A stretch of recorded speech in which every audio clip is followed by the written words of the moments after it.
I've been very excited about this episode, mate. Really, really excited for it. Like, the reason I came across, obviously, yourself, Stephen, was I was obviously I know Jordan that you work with, and basically I came across your page because I seen that you do work with him, and obviously I'll dive into that a bit more and stuff, and I'm curious to, obviously, I've just came on here very curious, but where I really seen your stuff was obviously the journey that you've been on and how you described your journey with like overcoming addiction and sobriety and where you're at right now. And I found it refreshing, mate, because I was like, I've actually sent a specific video that you recorded to like 5 people. Yeah. Because I know from my experience with alcohol and periods of sobriety and periods, and I still drink, consume alcohol, although I don't drink as much as what I used to. Like, it's something I'm always working on, and I'm always like, I recognize it's a vice, and I'm very aware of and conscious of it as well. But even from my not recognizing at times in the past where I have had a problem, but you just summarized it. I wish I seen that video when I was like fucking 22. Because I'd have been like, you're where I am right now. Like you, that video, what you described was what I struggled with. And I didn't recognize that as a problem because I thought categorize it as worst case scenario. Yeah. I think everyone has different low points. Like you said, you wish you seen that when was it 5-10 years earlier? Yeah. But were you really ready to stop then? Would you have stopped then if you seen that video then? No, I think everyone does see these sort of videos when they're ready or when they go seeking them, because the truth is I never seen anything like this on social media. 1, because I wasn't really looking for it, and 2, because I wasn't ready. So I was going through some tough times, but at the same time I wasn't willing to give it up. I thought that what I was using was going to fix me at some point in my life, and eventually, maybe by the time I've hit 30, I'll calm down and I'll be able to have 1 or 2 pints, because I dreamed of having 2 pints and a bag of nuts. Boys used to slag me at work. 2 pints and a bag of nuts and I'd be happy. And Christmas morning, that was, I always used to go back to that. And never have I been able to have 2 pints for as long as I can remember. Even for the very first time I drank, I remember the first time I had a couple of beers, and I remember drinking them. I was 16, I was at a house party, and I thought, what is the point in that? I remember finishing the second beer. My dad was so against it, like I was sure that that's all I was having, and he was picking me up, and I had this couple of beers, and I went, what's the point in this? Like, am I not getting in from this? And the first time I was drunk, I remember that sense of, this is it. This makes me feel, it's like a feeling come over me, going, all the worries that's in my mind away, childhood stuff away. And I was like, I can keep doing this. I'm going to keep this up. And this is going to, I just need to do this for the rest of my life. And everything that I'm thinking about now will be gone. Lo and behold, that did not happen. In fact, I went deeper and deeper into addiction. And my problems at the end of coming out of a bender were 10 times worse than what they were before. I think a lot of folk can relate to that, mate. And it's the reason why I wanted to get you on was obviously selfishly to talk to you, because I want to know about it. I'm interested to know about it.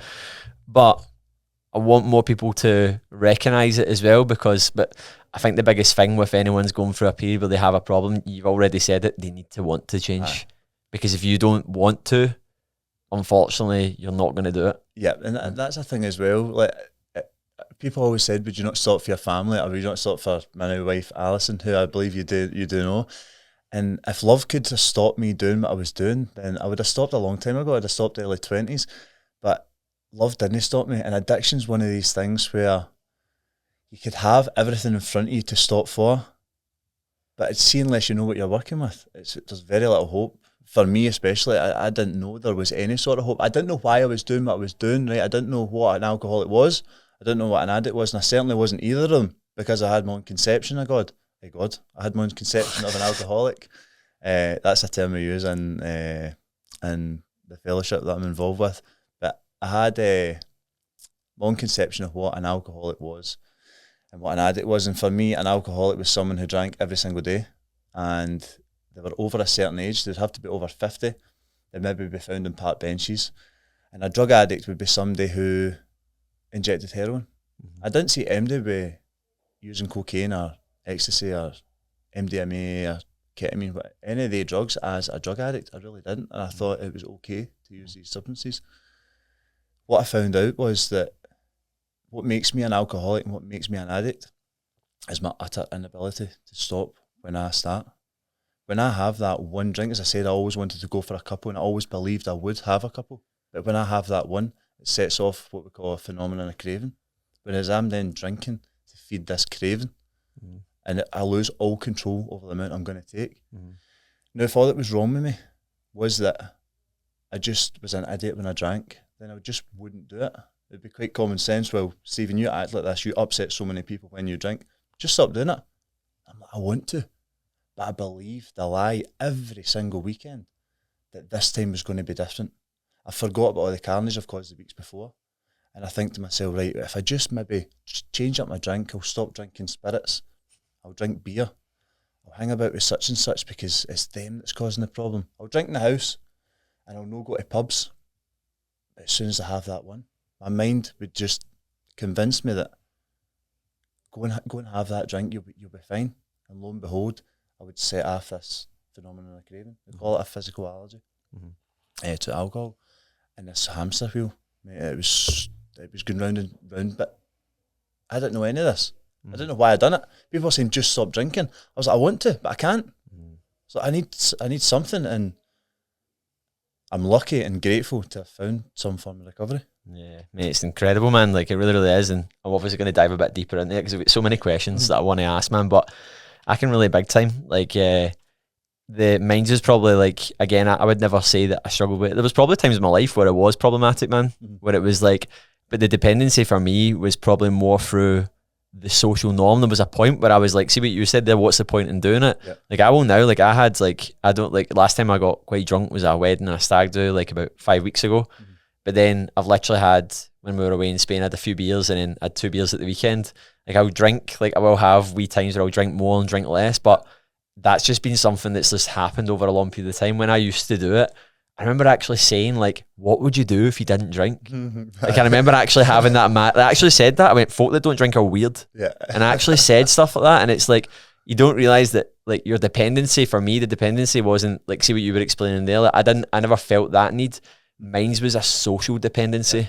So it was like this, like, sort of like, what would I be doing if I didn't do this? Because there was a big void in my life that I wasn't filling. I lacked, like, fulfillment, purpose. And see, the thing is as well, Stephen, I talk about this, right? And I don't say it in a dark way. I had a good time at that point in my life. And when I was partying more and stuff, I always had some dark times. I'm not saying that, like, because I think sometimes folk can just tell you the stories. Like, it's like, it was this, like, obviously the path that led you on can be to that darkness, and then you change direction and stuff. But I definitely found that mine was just through, like, a lack of, like, but I didn't know, like, it was almost like, that's what you do.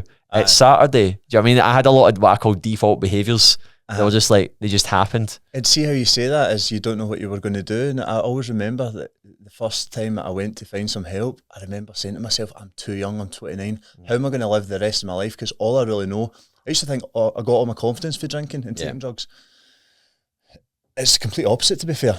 I've now been to several different holidays and I've danced. I never used to dance. I dance now without drink or drugs. I seen you in an Ibiza recently. And I loved it, mate. And before I would just have spent the full weekend in the room or the full week in the room and not even seen half the island or wherever I was going. Yeah. There's another thing you touched on there. I just want to touch on it. I've forgotten. Bad for it. My mind can kind of go blank. The same. What was it we were talking about? So you said about what you're going to do, enjoyment.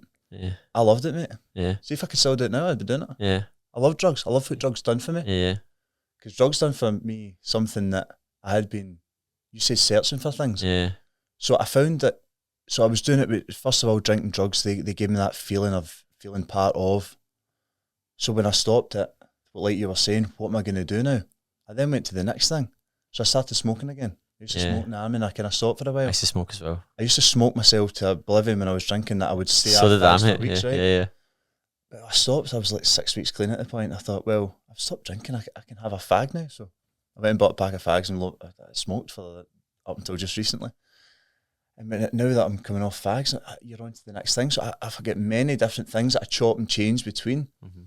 So drink, drugs, fags, women was one thing. Just chasing, constantly chasing all the time, never ever satisfied. There was, I'm going to talk about it, porn addiction, because I think it's important to talk about. And it's really, it can ruin a lot of relationships as well. And I'm quite open about it because I think there's guys out there that will not speak about stuff like this. And I don't really care about what folk think of me now. At the end of the day, these were all ways of me coping with different but just life in general. And I really, really struggled. And I wanted that instant gratification. Gratification. I also done it with things like money. I chased money. I worked day and night, try to earn an extra couple of £100. Then just to feed my habit, I had tried to buy the best of clothes all the time. I'm not saying it's not nice to have nice clothes. Go and buy clothes. But why are you buying 100 pair of trainers? Why are you buying? I remember I worked in the shoe shop when I was younger and I was just buying a t-shirt every week. More and more t-shirts. So you've got clothes, money. What other things you've got? I touched on them this morning. Food. Massive, mate. That's a big one for me. Massive. So sugar. I know you know my wife, what she does for a living. You brought me the biggest cookie I've ever had in my life before this podcast. And folk always ask me, how are you not fat? I said, well, if I eat that every single day, I'm clearly going to be fat. Do you know what I mean? Because sugar is the number one killer. And sugar, a lot of people don't realise it's sugar that makes you fat. And people shy away from the fat aspect of food. And the fat is great for you. But the way things are going and hyper-palatable foods, sugar was really hard for me, and I'm getting better with that as well. I went to the point of trying to cut out sugar from your diet, my diet, as in with fruit as well. Yeah. I just thought that was too severe. I've got to watch what I'm doing because I've got that addict mentality. Yeah. Whenever I start something, you be careful. I just go full blown into it. So I've got to live at the same time. But genuinely, cutting sugar out makes me feel better than even, and I'm going to say this, feels just as good as cutting out all the other stuff. Yeah. Massive. Yeah. It's mad how many different, we're in life and we're going through it. I always imagine it's like your life, like you're on this like fine line that you're walking along, and then like either side of it is like the bad and the good, but on each side there's bad and good, and you're always getting pulled astray. And it's like your vices are a very good indicator of something you're either not doing enough of or something you need to do. So when I'm like starting to fly too close to the sun, I'm working too much, I'll find myself chasing, like everyone is at different levels for this. So how mines were previously would have been different to what they're like now, because I've evolved as a person and they've changed. So what I speak to, like we do this framework when a client comes into the program called the who, the how, and the who, the what, and the when. So it's like basically who do you love being, who do you hate being, what do they do, what do they do, how do you know you're being that person, how do you know you're being that person. And it's just a simple framework that you run through. It's 3 things from each one, but you're trying to get the person to recognise when they know they're being an idiot, basically. Because you're always being an idiot. You're always like, you're always in that fine line of like drifting. Like, and I've learned it the hard way so many times, balancing so many different things, pushing in so many areas. And when you are someone that's quite ambitious and you've got big goals and you're pushing towards things, you're going to fucking fall to the side of the line sometimes. And you need to be okay with that. But it's like, when you talk about that like severe addiction, you've probably been unaware of like that line even existed. You were probably just fucking swimming over there, the other side, like, woo! No, like, so you're always just like having to go, right, what am I not doing enough of? What do I need to do a bit more of? Like even this week, I've even felt with like me and Ellie, I've had so many things on, so many moving parts. And I was like the other day, what do we need to do? I went, we need a date night. Like it was just immediately like we need to do that, because it's been all, we have a business with each other, we train with each other, we're obviously doing a lot, we're making a lot of moves, changing a lot of things in life, we're moving away next month, like all these different things going on. It's like, you need to be careful, like you just need to address it. And it's like, whereas folk are so volatile about that, when things get bad they just go, oh, like they just look at it and they let it, it's escalating and snowballing. And it's like, just say it and go, right, what do we need to do? What do we need to change? I mean, what do we need to draw some attention to? I think it's so important to check in with yourself with that. And with your other half as well. I think we can get so consumed in our own lives that you end up leaving your other half behind. Like me and Alison work together now, albeit it's only a couple of days a week.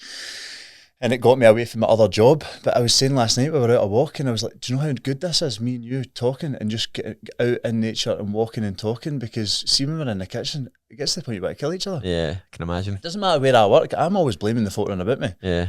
What does that go to show? Yeah. It's not who I'm working with, it's me. Yeah. I'm the problem. Yeah. Not the folk that run about me. But I went the walk with Alison last night, and I did realise that I need to put more into my relationship as well. I'm very a me person. I found out coming into recovery how selfish that I really am, and how I need my needs met, or I used to have my needs met, and if I didn't get them met, by the way, I was bent out of shape and I would start resenting other people. So I've got to watch that it's not just me in my life, there's other people round about me, and I've got to care for them as well.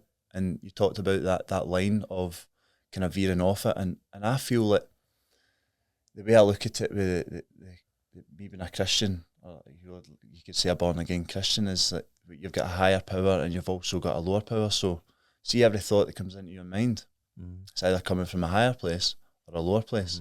Now, I've listened to which I've recently found out for most of my life, to this lower level of energy, dragging me in, telling me, go and have that 1 pint, go and eat that bar of chocolate, put the snooze alarm on, get an extra 10 minutes in bed.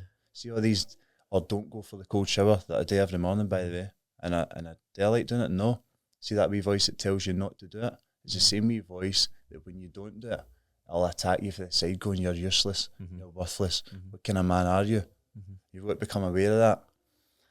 And by the way, I didn't. It took me years. And this is why I found that any good thought coming into my head, the kind and loving, caring person that deep down I really am, I need to start following that voice, following my heart, and not listening to this. It's like having an angel and the devil on your shoulder. You ever heard of sort of expanded and contracted energy? No, touch on it. So basically, it's like what you're saying there. So like, if you imagine if I was to like grab my fist right now and then try and like really, really tight and try and articulate myself the way I'm doing it right now, I wouldn't be able to do it because I'm physically contracted. Your emotions do that. So like based on like where you're at, what's happening in your life. So let's say, for example, you're neglecting your relationship, you're eating poorly, you're not enjoying your job. What begins to happen over time, man? You've not had a day off in ages, like you've missed your training.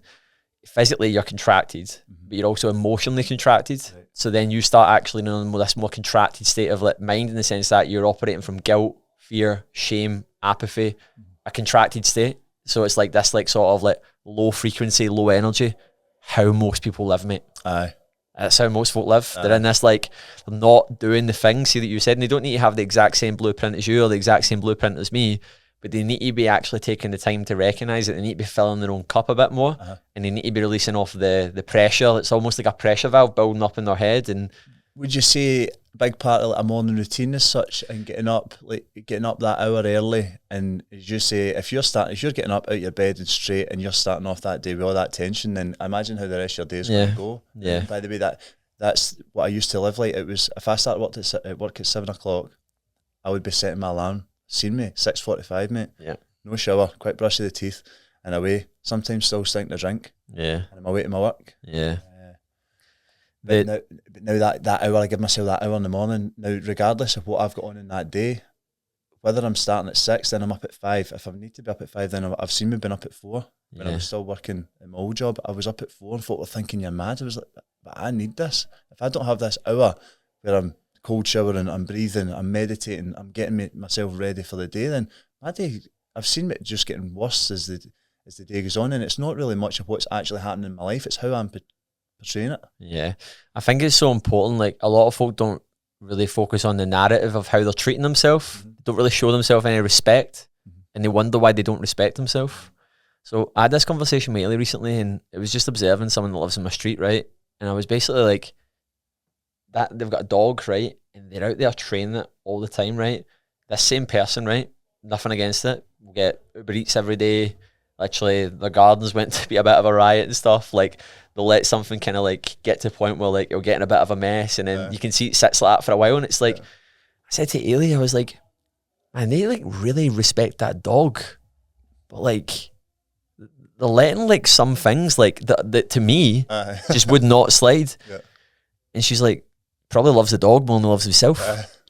And I was like, that's probably a really good fair point. Now, there's nothing wrong with that whatsoever. Like, but I was just observing, and I think when you let things build up over a period of time, when you start to break that with yourself, man, you break a wee bit of trust with yourself, don't you? And then like it can trickle in and ooze in. I've been letting some like bad habits slip in recently, where I've just been staying up later. Not staying up late, to be honest. We've been getting enough sleep, but just watching TV in bed. And I say that's a dirty habit, and we've been doing it for ages, and it just like became a normal thing. And see, because I know it's almost like because I've got so high functioning in all their areas that I can get away with it, I do it. And I said to Ailey the last 2 nights, we've just literally, it sounds pure bad saying it out loud, embarrassing saying it out loud, but I just was like, went to bed, like literally lay in silence, just alone with my own thoughts, chilled, was breathing, I went to sleep. In the past 2 days, I've woke up earlier, I've had more energy. And it's funny because like if you were to look at me from the outside, right, it's hardly like, if you looked at what I've changed, what have I changed? Not watching 20. I'm not going to bed at like 1 o'clock, by the way. I'm going to bed at like fucking 10:30. I'm just watching 20 minutes of television. Do you know what I mean? Sometimes maybe a little bit longer, sometimes a little bit less. But is it having an effect? But it's having an effect on like, and basically in the morning, Ailey basically gets up, and we set an alarm 4:45. Ailey gets up, goes and gets a shower, and then comes upstairs and then gives me a wee shake. Then I go and get a shower. Good. And I went like that. No, but that's what we've done for ages. So that's not a bad. But I went, why am I staying in bed? Like, why am I like? But it was something that I began to tolerate. And see, this morning, Ailey came downstairs, and I was actually just sat like, I was just literally sorting things out, sorting out our pre-workout and stuff when we went to the gym, and I was like, it's subtle, mate, because like if you look at my week, it's still a pretty successful week. But I had just let something slide that I was like, why am I doing that? And I just feel better. Like, I've just felt better the last 2 days. It's funny you say that, because I used to go to my bed with my phone all the time. Yeah, dirty habit, innit? Yeah. Literally right there. And I would go on it, and I would say 5 minutes, but you know what it's like. If you're scrolling through it, you see something interesting, you start reading it, and before you know it, half an hour's passed. Just half an hour, by the way. So I made a promise to myself to put my phone at the bottom of my bed and set my alarm there. So I physically have to get out of my bed, walk to turn it off. It does 2 things. One, it gets me up and moving, and I don't want to press my snooze button. And 2, the night before, I'm not playing about with my phone. Yeah. You know what, one thing me and Ailey have drilled in, and we actually encourage all clients to do this, just make your room a no phone area. It's just like, and we've done that since like, so we've got a TV in the room, but like, it's a device there, but like, it's actually like, I always say to folks, it's a dirty habit, man. Having your phone in bed's a dirty habit. Like, it's like, because you can lose so much time in that, man. Think about it, if you wake up on a Sunday morning, man, you don't really, you're no setting an alarm, you're chilling out, you've worked hard all week, you're resty, whatever, and you're like, I'm entitled to a wee bit of a more relaxed Sunday. You get an extra hour in bed, chill out, take it a bit slower. But that could be an extra 3 hours in bed if that fucking phone's there. And that 3 hours is massive, by the way. Sleep is massive. Massive, yeah. I would say, I thought sleep was underrated. Yeah. One of them, you don't need to sleep when you're dead and all this jazz, but you really do need your sleep. And if you're going to your bed with your phone, or you've got even the telly on, and that's what you're concentrating on, and you're not even getting to sleep straight away, because the light for your phone is keeping you awake. You're not naturally lying there ready to go to sleep. Your head's 100 miles an hour thinking about what you're just thinking. So your brain's not actually resting. You go to your bed, you might be lying there, as you say, pillow, maybe do a bit of breathing. I do this kind of stuff in the other room. We've got a spare room, just to get my own time before going to bed, and I'll do the meditating, the praying, and I do read a bit of the Bible before I go to bed. So I'm going to bed chilled. See me coming through, and sometimes, and it's all down to how I'm feeling though. Attracted. Sometimes I'm like, I don't feel too good. Let's go and watch a couple of videos and release a bit of dopamine. I'm not saying that, but that's what I'm doing. That's what your brain's doing, releasing dopamine before I go to bed. But then it's having a knock-on effect, and it's the same with eating before bed. I used to eat all the time. Yeah. I don't know if you've seen recently, I genuinely only want to eat between 3 and 4 meals a day. But I'm still trying to get out of this habit of eating at 9 o'clock at night, because my body is like, last meal at 6 o'clock, and then rest to the next morning and try and prolong it to the next. But me eating at 9, your body's gone, right, I need to break this down. So you're maybe sleeping, but your body's still working away. Yeah. So your body's still working away. You wake up, you think you've had, say, 6-7 hours, your body's been digesting. You know what I mean? While you're lying there doing nothing, you're not actually doing anything to help it, and you're waking up, you're wondering why you're feeling sluggish. I like to try and eat 3 hours before bed. Do I do it all the time? No, I'm not perfect, but I'm definitely a work in progress. I was listening to a podcast on the way here today, and it was Chris Williamson. He said there's 1,000,001 different reasons that you're fat, and he was basically saying like all the different things in your life. And I think folk don't. I'm not saying that that's the thing standing between someone's success. I know we're kind of talking about the 1% here for where we're at and what we're doing, and when you're in flow and stuff. But sometimes to people, I don't want to overwhelm anyone and go, "This is what you need to do." You just need to start. You need to try. That's what you need to do, and then these things become more. Once you're more fine tuned, these become like little balance in it. But I think the biggest thing I want to really drive home for this is that like it never ends. It doesn't end. No. Even when you're like this person that's more higher functioning, you've got the fitness, you've got the body, you've went sober, it's like just a start, man. It's a start. Me and my mate Lewis were when we were both actually doing a period of sobriety at the same time, and we were both like very tuned in, and we were out for dinner one day. I went, where does this end, mate? Are you just in a room by yourself, just sat like that? I have no vices. Like, I have absolutely no vices anymore. Everything is eradicated. It doesn't end. Like, it's just. But how much more have you done? See that in that period that you went sober. How much more did you do in that time? Oh, so much more, time mate. did you give yourself? Yeah, I always spoke to me. A lot of folk asked me, because I wasn't, when I done it, it wasn't, not that I'm having to justify, but a lot of folk were like, do you feel better? And I went, I didn't feel bad. Like, I'd see when I done it, I chose to do it because I recognised that I'd never done it before. Yeah. And I was like, that doesn't sit well with me. The fact that I haven't went any more than like, I think it was 10 weeks or 8 weeks without alcohol since I've been like a wee guy. And I was like, that's mad. Like, that's mental to me that like I turned 30 and it was actually after my 30th birthday. And I went, no, like I'm taking a period away for this. And I done 7 months. And that's brilliant, man. See if you enjoy it, Kristian. Why do you not? Keep doing it. You can do it in moderation. Yeah. That's the difference between an addict and a non-addict is the fact that I can't do that period off it. Yeah. See that period off it, mate. See, within 4 weeks, I want to die. Yeah. And that's how serious it gets. Yeah. I get pure depressed with a hangover. People wake up the next morning and they'll maybe have a coffee and something to eat and they're away. I'm generally thinking about how can I like kill myself. That's how serious it gets. Or the night before, say I've been out all weekend and then I'm going to my bed on a Sunday night. If I can get to my bed, and I'm thinking, right, what can I take here? It's just, please don't wake up. Please, I don't want to. It's not normal. It's not a life to live. As I said, there was an enjoyment, and I'm not against people who drink at all. Everything in moderation. If you can do that, but for the alcoholic, moderation isn't an option. Yeah. An addict, it's not an option. It's an all or nothing. Believe it or not, it's not all doom and gloom. If anything, it's 10 times better. It's a life that I could never have imagined. Yeah.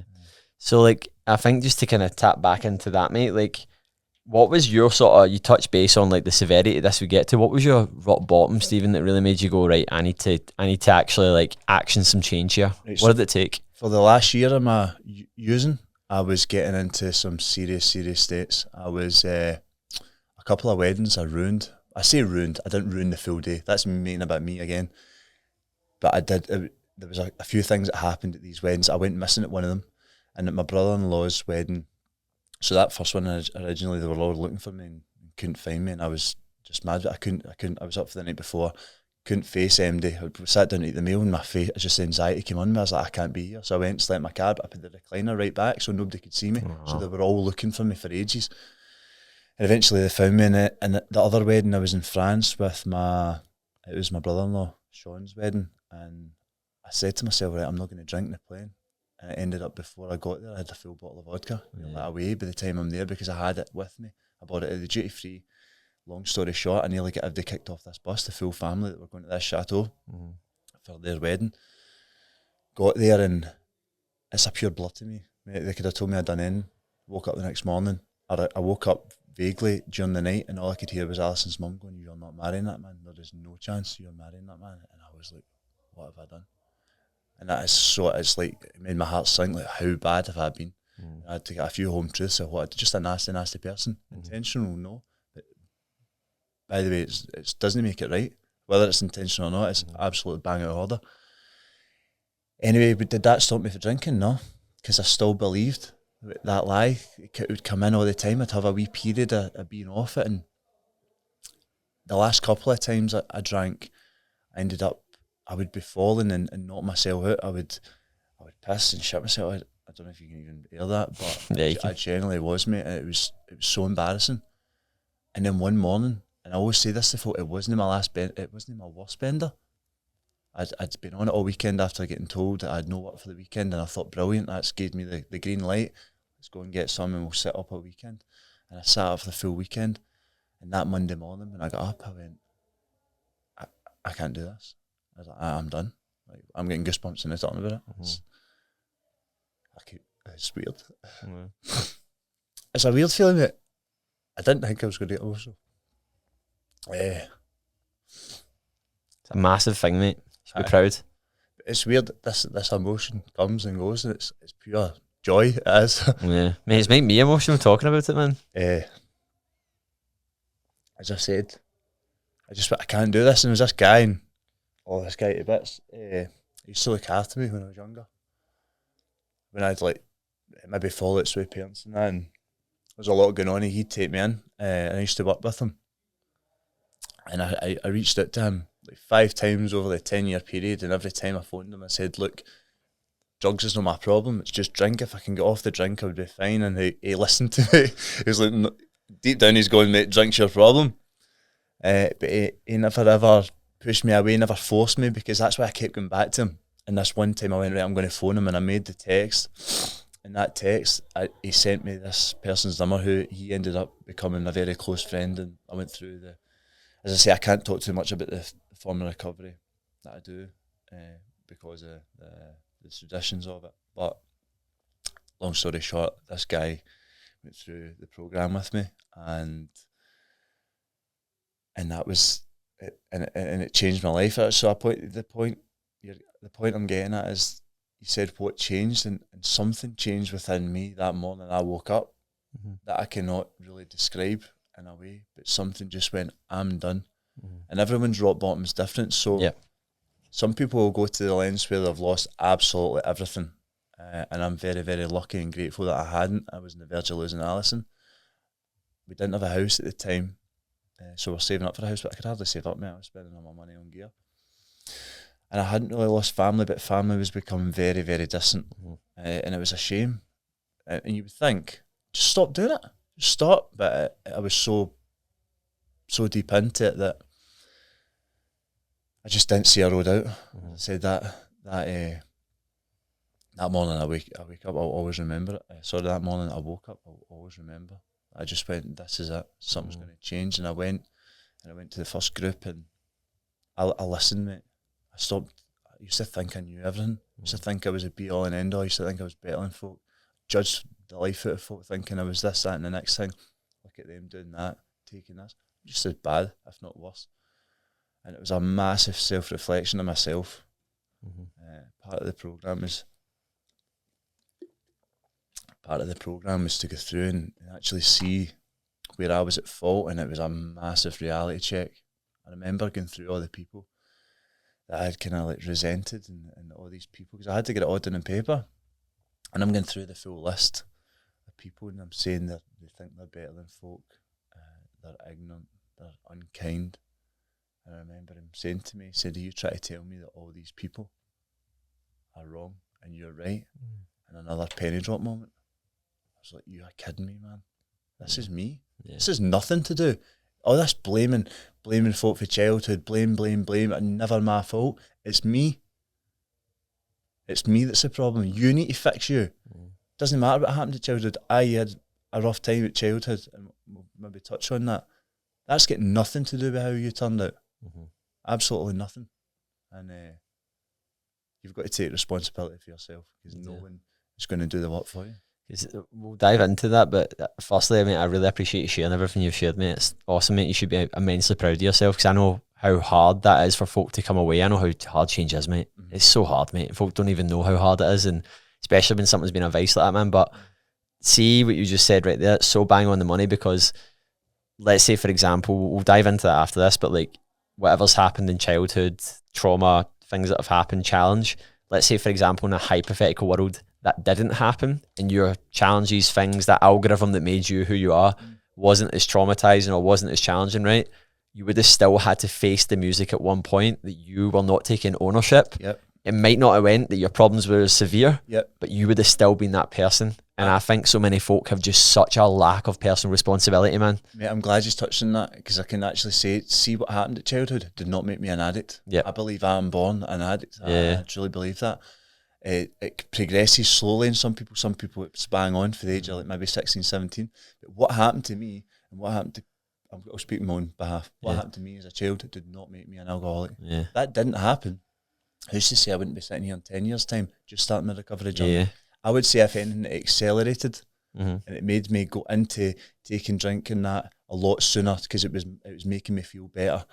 But I'm under no illusion that if that didn't happen, for instance, and I had a different upbringing, what's to say, as I just said, 10 years down the line, for now, I'm just starting to see these problems that have happened 5-6 years ago, leading right up to me stopping. So you can't choose. Personally, you can't blame what's happened in your life. Even though, yes, it is hard, I just don't think it's a good enough excuse to continue to act the way you are. Yeah, I had this conversation with Ailey, and I had it with one of our former coaches, Josh, who's now a client, when he worked with us as well. And I basically said, like, as you know this from, I don't know what the involvement is working with Jordan, and I can imagine you're a lot of one-to-one exposure to people and stuff. Like, a lot of people will go through different states of victimhood, so they'll go through points of not taking ownership, and it happens all the time. Yeah. Sometimes if they're not ready to actually accept that, they can be very nasty and vicious. 100%. And every single year, there's just, like, I don't want to say loads, but you're talking, depends on the size of the amount of folk you're working with, but probably 3 to 5 folk that are going to be very horrible to you. Very, very horrible to you. As a coach, as a person that's holding the mirror up, and you're not being vindictive, but that's going to happen. And I said to Ailey recently, and I said, I wonder who will be next. Like, I actually said, like who will be next to do that, right? That's not me being pessimistic, it's just the reality. Then I started taking that to everything else. I went, I wonder what the next big mad thing that's going to be in the world. Like, what's the next 9/11 moment going to be?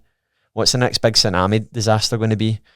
What's the next big fucking moment that just like makes everyone stand still at the pandemic? Because you know what? They're going to happen. Yeah. And I think a lot of folk are always waiting to this point that, like, when I'm lying on the beach with my legs up and that's life there, life doesn't get easier. No. You have to continually work on yourself and make sure that you're callousing yourself, making your, like, actually like looking at yourself hard in the mirror and being like, where am I letting myself down right now? Because see, when all these things happen, which are going to happen, like the kicks and the balls of life, they're going to keep happening. Folk are in denial, man. They think that it's like they're not going to happen, but it always starts with you. Because the easiest way to make the world better is to make yourself better. And if you can actually always be like, right, have the humility to go, right, I'm proud of myself for doing this, but on the other hand, where am I leaving money on the table right now? Where am I, like, taking the piss a bit? Like I said there, like, to Ailey, I was like, we need to be date night. We've just been, it's been all work. Like, I feel like you're my business partner right now. I'm my partner. I relate to do you know what I mean? Like, it's like, you need to go, right, cool, we need to do that. Yeah. That's just life, man. And I think folk are always chasing this point where, like, see when folks say, like, this is my problem, I'm like, wait, it's not a problem. You're not broken. Yeah. They say it so this is my problem. And it's like, not your problem, man. It's just where you're at right now, and it's what you need to work on. Like, it's not. You say you hit the nail on the head. People use that, and they'll go deep into it, and it becomes an excuse. And there's something you said there. What was it? What was it? You talked about the victim. Saying about just the fact that in life, bad things are going to happen. So people striving for happiness, thinking that there's an end goal and you're going to hit this happiness height and that's going to be it. It's going to stay like that. And a lot of it's down to expectation as well. So if you've got a high expectation of something and it doesn't work out the way what you think it is, then you're less happy. So something I learned to do is stop having such high expectations how I think my day is going to go or how I think something's going to go, and just relax. Because see if it doesn't meet the expectation, then it seems to have a knock-on effect to just daily life. Yeah. So people maybe strive and think happiness isn't an end goal, by the way. No. And it's a daily effort to try and, I'm not saying you can't be happy, but you create your own happiness. Yeah. Regardless of what's happening in your life, you choose whether you're happy or not. That's a touchy subject for folk. You say people are nasty. People might go, hold on, I've had this happen in my life. Every single person has had something happen in their life that's maybe had an effect on how they act. But they get through it. And it goes all reverts back to the victim mentality. And there was something else you said, but it keeps coming to me and it keeps going out. That's what happens in podcasts, mate. If it comes, it comes. That's all good. It'll probably pop back at some point, but do you mind sharing a bit more on, like, childhood and what you kind of were talking about there? So I had a very good upbringing. I grew up on a farm and I had endless acres of space to, like, run about in. And believe it or not, see, when I was young, all I wanted to do was be in the town, to feel a part of.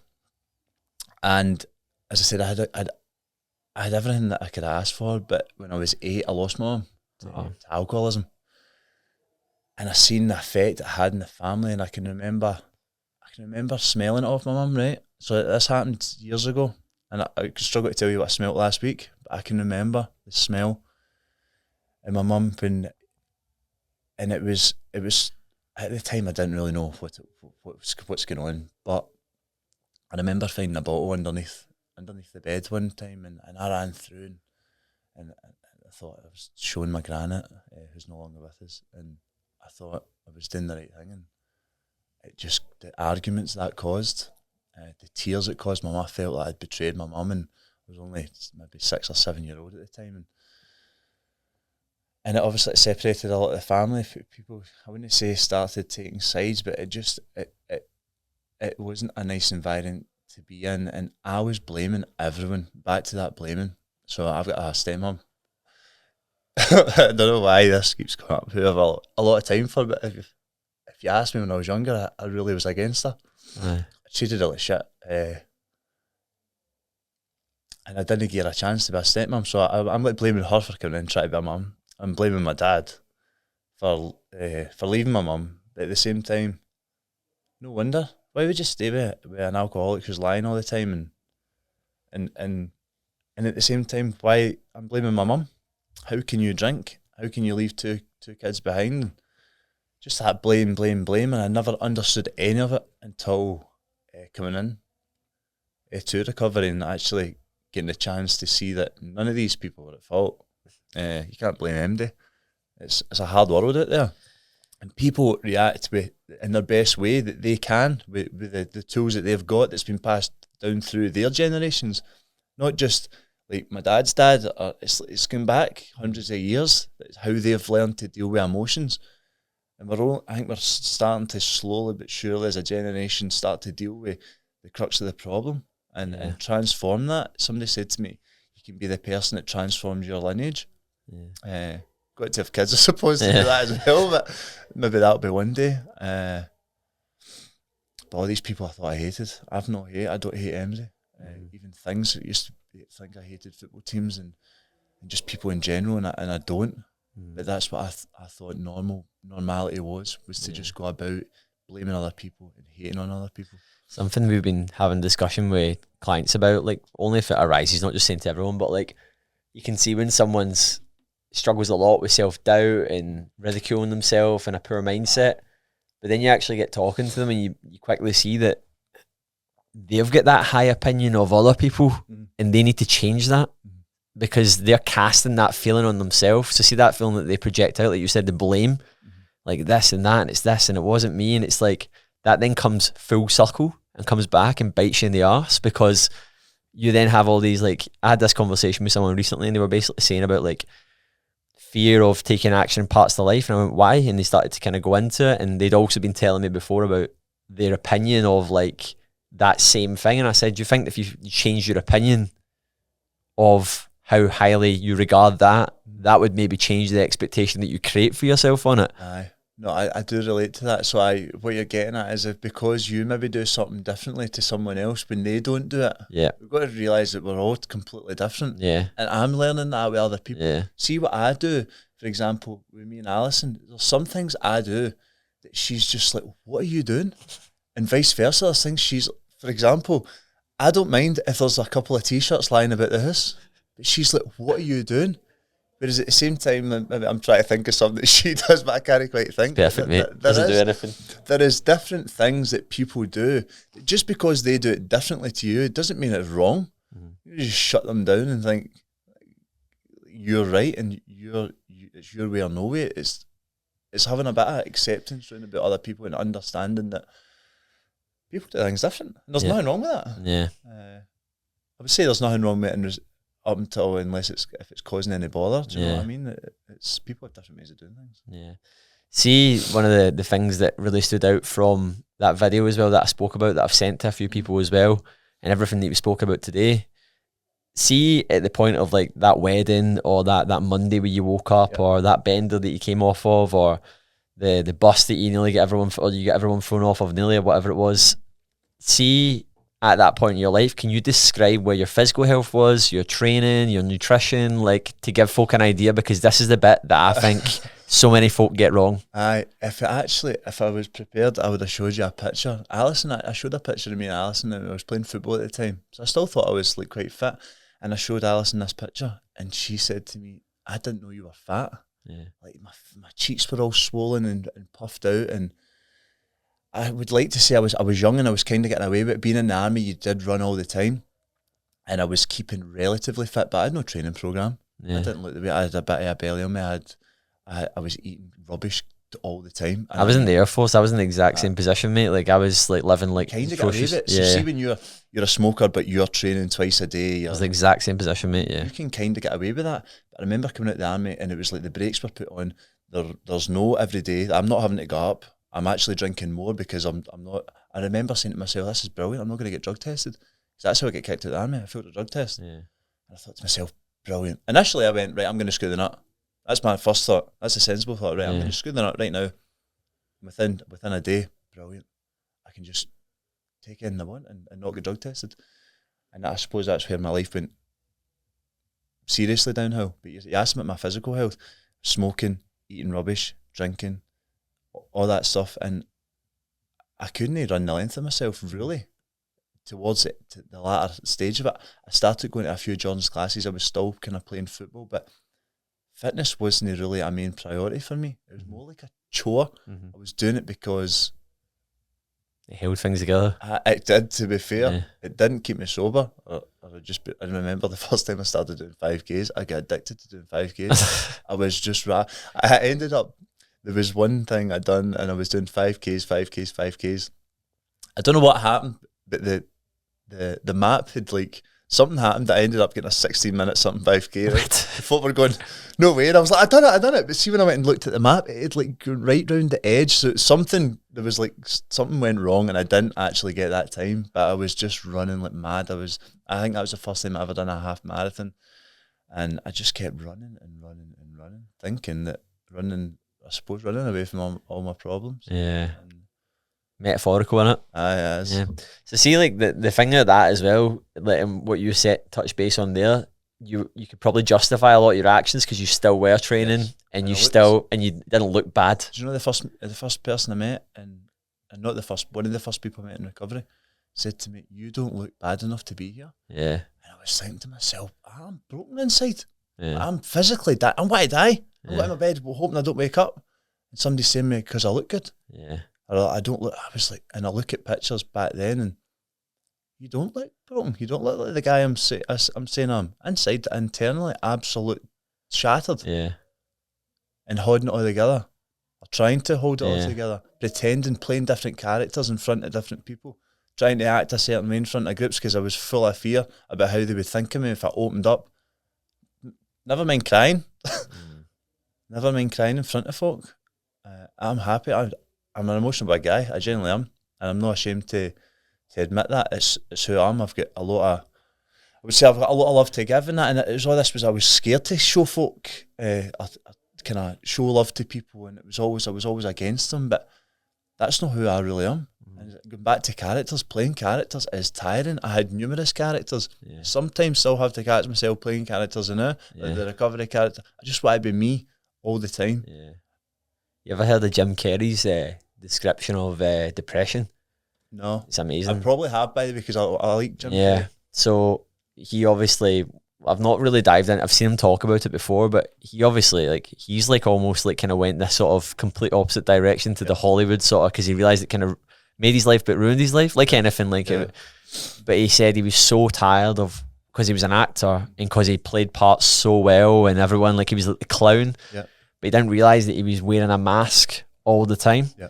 And he's like, depression is you wear a mask for so long that you're so exhausted from wearing the mask, you need to go into deep rest. There you go. He's like, he's so exhausted from being someone. And I've spoken at this before, and even over the last few years, I've felt that, but it's not even that I'm purposely pretending to be someone, but I've felt it. I felt it probably the start of this year, and I felt it 2021, I felt it as well, when I was trying to carry too much because of all the different, I really felt it at the start of this year. And it wasn't because I was going, I need to be this person, but it was because of the person that I was, the things that I had, the things that I'd committed to, financial pressure, merging Ailey's business and my business, having 2 members of staff, I was teaching roles, having all my weaknesses exposed. It was I was exhausted, mate. Actually, physically, mentally, just oh man, I'm just so, I have to, there was so many things just like spiraling out of control, but I had to wake up every day and put a brave face on and just deal with it. And another thing is that it's like, as much as it's tiring, everyone, you being this person, see if other people don't fit in with how you're feeling on the day. Aye. So if I'm in a mood and I'm feeling a wee bit down, like, see if they don't match my energy, then I start disliking them, because I'm thinking they should know how I'm feeling. How dare they not? Because I think I'm so important in my own mind. It's a lot of nonsense. It really is. That's how much involved I was with myself. And if I was feeling bad, I didn't care. Even if I was feeling good, I wasn't caring about other people. Yeah. All I kept thinking about and consuming myself was with me. Yeah. And if people didn't act in certain ways of how I was feeling, I just end up disliking them for no reason, by the way. And they're just being them. Yeah. I think a lot of folk get that. I think as a person of like influence where I produce content stuff like yourself, Stephen, like I say to Ailey sometimes, and I'm like, and it's not even a negative thought, and I'm like, I wonder how many folk have bitched about me today. I'm like, just like, not even like pure like all day, but I mean like just, who cares, mate? Yeah, like I know. And see, whatever you do, good or bad. Yeah. So say for example, I could save somebody's grand for a burning building, right? And there'll be a guy going like that. You used the wrong fucking like hold. I know. You hurt her. Like, do you know what I mean? Like, it's you could literally do it. See who you were 10 years ago. Yeah. People would be talking about you. See how you are today. People would talk about you. It's irrelevant about what people think of you, though. I know. It's absolutely nothing to do with what people think of me or what people think of you, because it's none of our business. You just say, you hit the nail on the head. People will talk about you, whether they're doing good or bad, but it's more a self-reflection of how they're feeling. Yeah. Because I used to do it myself. Yeah, I used to do it as well, man. And when I catch myself doing it, I go, where's that coming from? Where's that coming from? Like I said, that line you walk. Yeah. So like when they come out more, you're like, oh, where's that coming from? Because we all do it. Oh yeah. I said we were on the retreat recently, and I said, see this thing about nobody's judging you? It's a fucking load of nonsense. Yeah. Everybody's judging everybody. So that judging thing is massive. So I used to judge now. To stop yourself judging someone, you catch yourself. All right, no, stop. Yeah, so you can't stop yourself judging, by the way. Yeah. But there's a lot of times I do it, and I listened to this podcast, and it was a guy talking about, if you catch yourself judging someone, put yourself in their shoes. So you've got the same upbringing as them. You've got the same parents. You've went through every single struggle. You've got the same body. Would you be doing what they were doing? And if your answer is no, then it's a high chance it's your ego. Yeah. What I do now is like, see when because I used to do it a lot when I was a new coach. It was just ego, and it was just anger, and it was jealousy, and it was like, and now I do things, and like, see if I have a client, and you'll probably get this as well, and see if someone comes in slandering another coach that I've been with, I don't even talk about it. Mate, I don't even talk about it, man, because I used to be like, like I would amuse it, and I go like this, hold my cards to my chest here, man. Like I'm not even gonna like, because I don't know. There might be some truth in it. I might actually have it on good like terms that this person's, but I'm like, depending on what my relationship's like with that person, it could obviously damage that. But then I think to myself, like, see when folk tell me things about what someone done, I'm like, yeah, but it's all they knew at the time. Like, and it's very common in fitness that folk will go, this coach that just got me to do this. Now, if I have it on good terms that coach has been doing that for several years and they've not changed, I'll be like, they're an idiot. Like, because they're actually not actually improving their skill and their craft. See if they're talking about something that happened 5 years ago, and I know for a fact that that's where I was at that point, I'll be like, let it go, man. Like, people are learning as well. They're learning. You need to learn, and you're going to make mistakes. I watched something, I don't know if you've seen on Netflix, really good. It's called Will and Harper. No. It's Will Ferrell and his friend Harper, who's a transgender, and basically who's transitioned from male to female. And it's honest, I watched it the other night. He was falling asleep. It was on Saturday night, I think we watched it. I can't remember. I think maybe Saturday night. And I had a tear in my eye, man, about like some of the bits that happened, about like just like how unforgiving people were about like what was happening and the judgment that was happening. They didn't even know. And there's a bit in it, man, where Will Ferrell's actually bawling his eyes out, man, because he's I feel like I never stuck up for you there. Like, see, but it's watch it, man. It's really, really good. Like, it's people to feel that they need to do that to feel comfortable in themselves. It is a shame. Yeah, it's the way our society's taken is where it all gets down to that hating people as well. But you don't know what that person's going through. Yeah, for them to actually want to do that, it must be something within themselves that they're not happy about, that they feel they need to change, and nobody should ever feel that they need to change themselves for anybody. Yeah.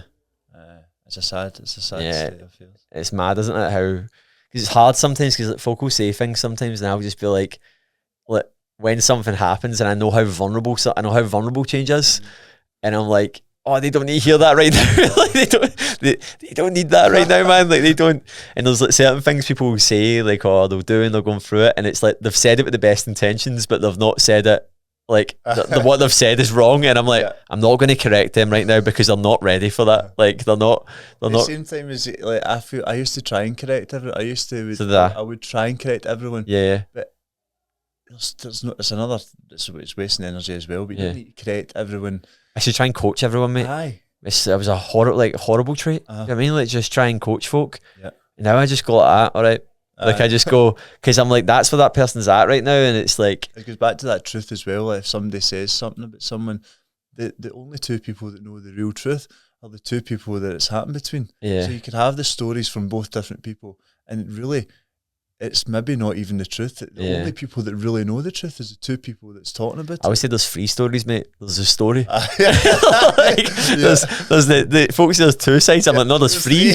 There's three. There's the actual story of what happened. I know, that is true. What is it they say about history? History's just made up. Like because there's so many different interpretations of history. You know what I mean? Like one man or one woman's. It's like total things have happened, and you're like, is that like? Do you know what I mean? Like you were talking about faith. There's so many different faiths that all derive from different. It's great at that higher purpose, and like you said, but there's so many different like see in America, you look at like the churches in America, and you've got the Christian church of this, and it's just some wee random priest that's just went off and generated his own mad faith that's like a cult. And so it's like religion is man-made. Yeah, totally man-made. Religion's man-made, and it's all going back to, and I'm a new Christian, so I'm worried about what I'm saying because I want to get it right. And as I said, going down the Bible, if the Bible is written over 1,500 years by over 40 different people, but it's all leading to the one story. See, for that to be copied and actually made up, it's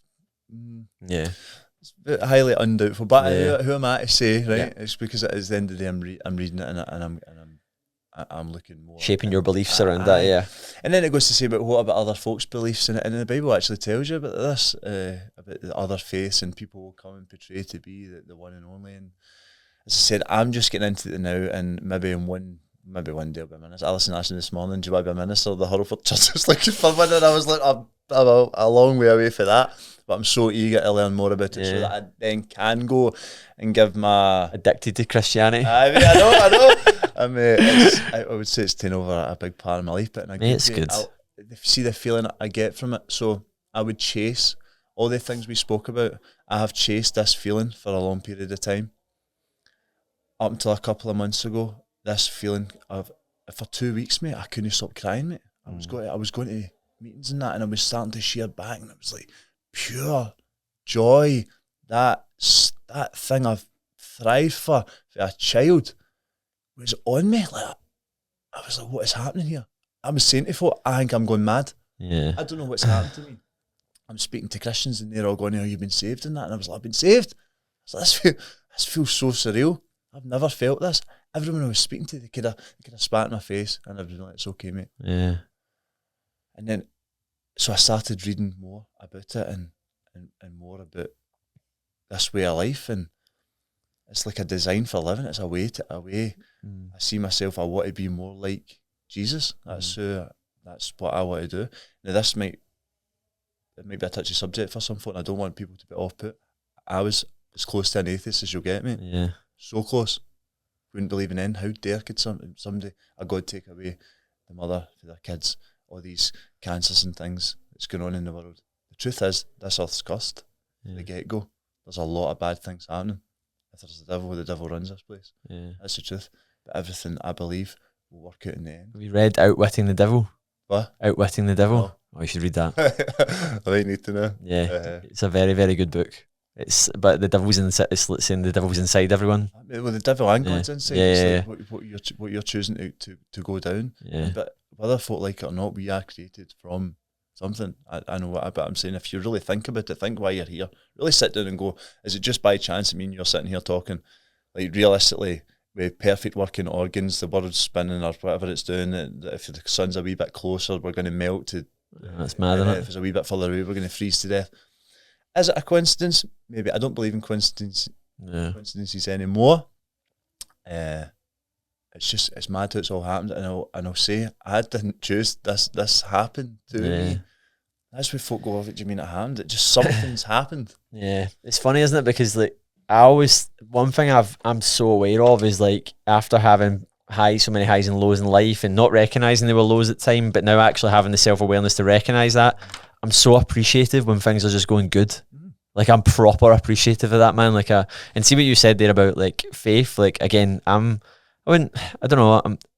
say I'm spiritual. I would say that I believe in like energy, but not in the sort of way that folk talk about energy. I talk about like what you project, what you put out there to the world.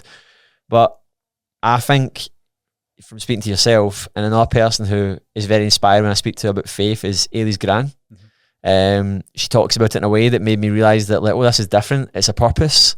And like what you're saying right now, and I think for a lot of people, like I think for me, man, like what was like my sort of realisation was like when I was 23 and I started coming across like personal development, and that was like, it made everything that I didn't know, wanted to know, and was challenged with, it gave me the sort of reason to go, that's why that happens.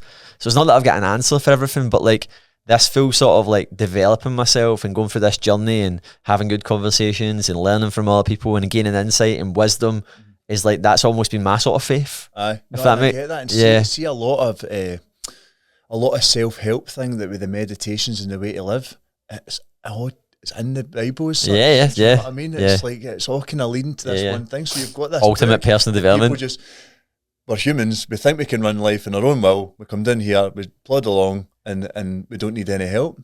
See what I mean about that day? Or see what I'm saying about that day that I went, I can't do this. It's like, right now I'm getting help. It's like, I admit, I need help from somewhere.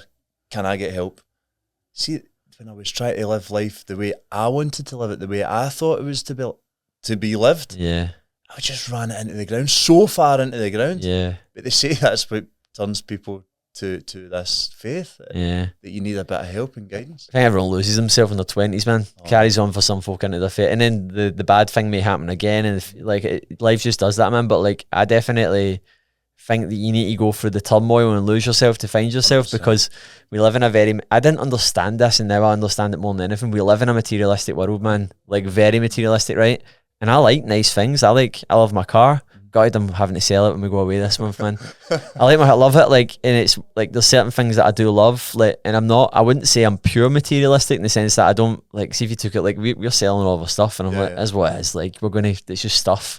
So I'm not that, but like, we live in this world that is genuinely shaped around, like, you look at a blueprint for a lot of folks' life, right? Typical guy, girl, west coast of Scotland, right? Monday, they're rough, right? Still get that hangover. Week carries on. They maybe get a Chinese on a Monday night, right? Tuesday, they wake up late, go to work just to get paid. They're not that bothered about what they do. They tolerate it. They're like, but that'll give me money for the next time I go out. The next day, they text their pals. They sit and scroll on social media. They buy some stuff. They go out for a Nando's, whatever. Do you know what I mean? Everyone's following this wee blueprint. And then the way that folk do, then they go to a shopping mall at the weekend. You go and buy some clothes. And it's like, in that, it's like, what have you done for yourself? Oh, I bought some stuff, or I bought this, and it's like, what have you done for yourself? And folk are like, oh, I went and bought, and it's like, no, what have you done for yourself? And so many folk are just leading this wee like narrative in life. It's like going through. Thinking that's going to give them satisfaction. It's going to give them satisfaction. Sorry. No wonder everyone's depressed, mate. I know, because it's never ending. By the way, None of that stuff will. See, what I had this like realization. I remember like coming out of the military, man. I had this like realization that like started running my own business, which I didn't even like choose, by the way. Went and got to see the gym they used to go to when it was. Did you go there as lifestyle fit? Yeah, so I worked there. Like we obviously crossed paths there. You trained in there, and I always remember because you were super tall, man. I was like, that guy's got a long neck, man. Yeah. And so I remember being in there and then being like, having to surrender to the fact that like I was responsible for my own, like, not responsible. It was almost a bit of an awakening in the sense that I need to survive now. Like, I can't just rely on someone to get shit done. I need to, like, if I don't do the work, like, my life, like, I don't get money. I'm not able to do the things I can't. Like, obviously I had my parents and stuff. I'd moved back home and stuff after leaving the military, but it was like this sort of rude awakening of like sort of like, oh fuck, I need to do the work. And then for about, I'd say about 2 or 3 years, mate, I went through this phase of doing periods of work, then almost like kicking back a bit too much. And that's where like the partying would creep back in more, and then like business would drop down. And it was almost like the business showed my sort of lifeline of like where I tied success to. So it was all very, very externally driven. Like once I do that and once I get this, I can do that. And I remember the first time I ever done an Ironman, and it really like, it made me realize, it really taught me a level of discipline that was like, oh shit, like you need to like, this was the next level of like, if I don't do this, I can't do this. And it was like, this was like this sort of awakening. And then like around that say, like started experiencing more success. The biggest thing that changed the game for me is I started to identify as what I knew what success was. So for me, success is a day. How do I live my day every day? What do I see every single? Do I see my parents every week? Do I see my mum and dad's dog Sky? Do me and Ailey spend a morning with each other where we are present and we have a walk and a talk? That's success. And the other things that are an enabler for me to do, I love traveling. So if I'm essentially helping more folk, passing on my beliefs, and that's going to enhance the business to give me more money, that's going to allow me to do more things. So it's not, I don't just go success equals money. Sorry for interrupting, but that's exactly what I thought. That's what I thought, mate. So the amount of money you get is going to determine how successful you are. People have even said about Alison's business, talking about taking it to the next level. Alison is showing me that what we've got is good. A couple of days working, more time for me to do the stuff with Jordan and start learning or developing in that field. But I genuinely thought at some point, oh, you're going to try and make millions. It's going to make me happy. Yeah. No amount of money is going to make. It's going to make. It helps. Say, for example, if I won the lottery during addiction, it'd have killed me. It wouldn't have fixed me. I would have maybe been able to buy nice stuff. But none of these things. Like you touched on something there. What was it you said? Oh, you were talking about. Slipped my mind again. I was basically saying about like how I had this idea of success and I'd go through phases of peaks and troughs. So what we're saying, but somebody basically spoke to us about maybe taking it to the next level. And I'm thinking, yeah, let's go for it. And Alison's like, no, I don't want that. And now I'm starting to see the reason I left my work was to get more time. Time success for me. Spending time with family and loved ones is success for me. Having food in my fridge. Drinking water. I'm grateful for my health. I'll be injured sometimes, 90% of the time. Yeah, mate, I'm the same. See, being able to train like 10 to 12 hours a week, could I push my business a little bit harder if I didn't train as much? I probably could. Is everything moving in the right direction? Yeah. Will the business get to a point where in the next few years we'll probably be a multi-million-pound company? Probably, right? I'm not like, that needs to happen right now. It's enjoy like, life. Enjoy it. Like, it's not, and I think sometimes folk are so, but where it can go on the flip side is where folks are so adverse to it. And they're like, no, I'm not bothered about that. And it's like, happy medium maybe? Yeah, like, let's get a bit like, you should like be ambitious, but like don't like, you have to, remember the line that I said? You fall sometimes. And if you do fall, it's not the end of the world. It's not the end of the world, man. You pick yourself back up. You learn more. Being business minded, that you'll learn more for your successes than you do. You don't learn anything for winning, really. You can get complacent, winning all the time. But I've learned most of my lessons from doing the wrong things. No, I can totally relate, mate. And it's, you have to walk that line, you have to fall flat on your face, you have to make the mistakes. But it's funny, like, so as going back to that thing that I was saying before there, Stephen, about like the sort of line of the peak and the trough. So it took me a long time to do that. Then actually 2020 was like a big year for me, and I took business more seriously. I started like putting more into it and stuff, and I started to actually go, right, I'm actually now experiencing like somewhat success here. Like I started the podcast, was gaining traction, followers increased financially, like we're getting better results for clients. And I was like, right, okay, we're now actually like, so and the amount of people regularly say to me like you're super successful, right? And I'm like, I'm actually, because how I live my life. I'm like, folk come and spend some time. That's why we run the retreats, because like, this is amazing. I'm like, this is how we kind of live a life. So like, I'm super successful, like I am. But like if you look at certain metrics, like there is, like, I know that at 30 years old, there's a lot of things that I've done and achieved from a metric standpoint that are like, that's pretty impressive, right? But where I started to realize is through the journey of the Ironman, pushing the business and stuff, I found this like balance, right? This word that people say of like figuring out what I know that I like and I don't like, in the sense that like I've surrendered to the fact I think about my business every day, but I love that, mate. Like I genuinely love that. But I can also separate and actually make sure that I'm present as well. That's taken a long time to get like that. When I start to know that I can't be present is when I need to have a pure word with myself. I can actually now just go and flick and have a conversation. But what I've found is like a lot of the people that I surround myself with and that are in my circle are similar minded. So as a result of that, it doesn't feel like I'm having similar conversations to what I would have anyway. Do you know what I mean? Like it's like how you're not consumed by your business all day, every day, thinking about it, because you can get carried away with. And again, it's down to your ego thinking about everything that's going to happen in the future and everything that's maybe happened in the past, and maybe not getting there at the time that you want to get there, and it can consume your daily life. When all we've got right now is this moment in time right now. And I will always remember reading a book called The Power of Now. I don't know if you've read it. I've heard of it. Yeah. And he talks about that all you've got is this present moment, and that the past happened in the now. Just touching on that is like, I couldn't understand that. What do you mean the past happens in the now? Well, everything that happens in the present moment. The future is an illusion. Yes, we have a fair idea what we think's going to happen because of repetitive actions or on a daily basis, but the truth is we have no idea. You talked earlier about a tsunami could happen, an earthquake could happen. We're not prepared for any of these things. So why are we worrying about something that's weeks away? In reality, it might not even happen. Yeah, we can, and it's good and it's important to look ahead and plan, but not get invested in it because we really do not know what's around the corner. Exactly. As for the past, it's the exact same. What's happened, no amount of thinking about it is going to change, but it can consume your daily life by repetitively going over and over. What I've really found works well for me, and it's something I say to clients quite a lot, and I talk about it in our calls, I say it to clients, is that like I've kind of engineered my life in a way where I've always got goals and targets, always, whether that be physically, like they keep me accountable, they keep me sharp. Sometimes I go for points where they consume me a little bit more. Again, it's just the devil and the angel on your shoulder, isn't it, with everything you do. I have goals in life, I have goals, things that I just go, right, these are the things I'm going to do. And it's not mad complex, it's just like, that's what I'm going to do in a year, and they move and they change, right? But then I look at my week, and this is how I've found myself to become a lot more present, a lot more chilled with things, is I then have like a blueprint in my week. And I'm like, see if I was to repeat the week that I just lived right there, would it allow me to feel successful and make sure that I'm living to doing all the things that I do and live to my highest values? And will it move the needle forward at the same time towards the things that I'm going to achieve? And if you can engineer a day in a week that you could repeat for 52 weeks and you'd be way better off, you're winning. No, I totally agree with that, mate. And that's what I really think. I'm like, what does your day look like? We only live the same day over and over. No. Is it like... small...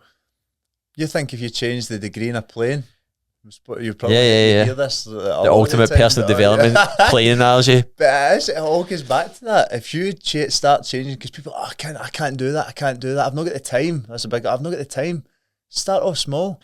I get people coming to me, I've tried everything, maybe to lose weight. I said, well, cut out one thing for me. What is it? Fizzy juice, that's all I want you to cut out. Yeah. Well, I don't know if I can do that. It's one thing. Keep eating what you're eating. Yeah. And that's how you learn self-discipline.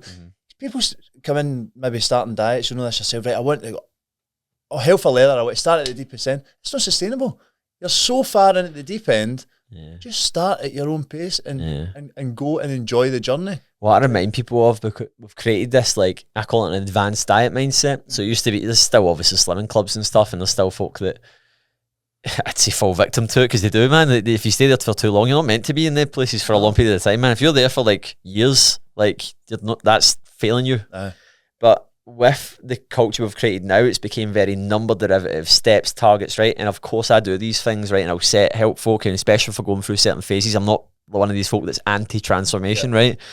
But with this, what we've actually created is this monster that folk actually forget that they'll just try to live better. And I say it to folk sometimes, I'm like, and they're like so caught up and intertwined in it, and they're saying, right, just need to do this, and I'm like, just need to live better.